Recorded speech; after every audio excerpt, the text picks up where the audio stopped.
Okay guys, workout complete. What I'm going to do now is just get into a little bit of ab work on the ab crunch machine, possibly 3 or 4 sets of 10 reps, keep the weight low, try and thicken in my abs over the next year or so, so therefore I'm looking to add a little bit of muscle, even though they're quite lean and really well balanced. That extra little bit of depth will, I think, make a big difference, especially sort of when you're on stage and stuff like that. So a bit of abs, followed by coping out cardio and the incline walker, and we're done, we're out of here.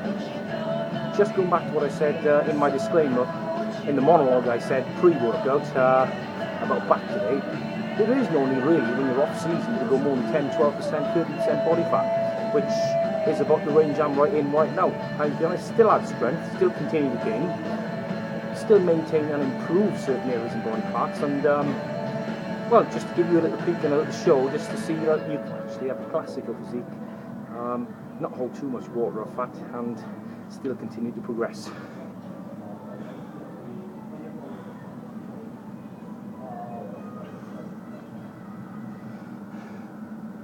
Again, what I'm going to do just to wrap up and finish up with is just add a little bit on in terms of water retention. Now, obviously I do once a week have a big cheat meal with a bit of sweet and a bit of whatever else. That's absolutely fine, but I do tend to notice, and you will notice this as well, after say going out and having a Thai or having a Mexican or having something with real high salt levels and sugar levels, then 2 or 3 days later it plays absolute havoc on the physique.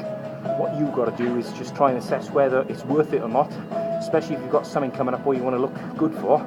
You shouldn't actually be going out there and pushing yourself and forcing sugary and salty food in, which you know is only going to harm you. So what I would do if I was you is, once you've weighed the options up, you know, that 12 grams of salt, is that going to help or not? And I would tend to say no, and therefore stay away from it.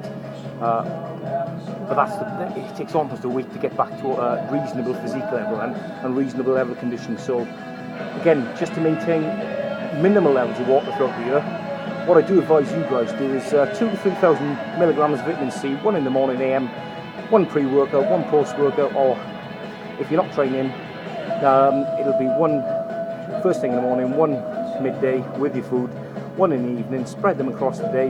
That will maintain a nice, drier, harder, leaner physique, providing you keep your water levels up to 4 or 5 litres and your salt levels are quite stable. I'm not saying not have any salt at all, but keep them quite similar every day, and your body will go into homeostasis where it'll accept that amount every day and won't cause you to hold on to too much body water and actually damage your physique. That's a little bit of advice and one tip for me. You don't have to take my advice. You can do whatever the hell you want to do.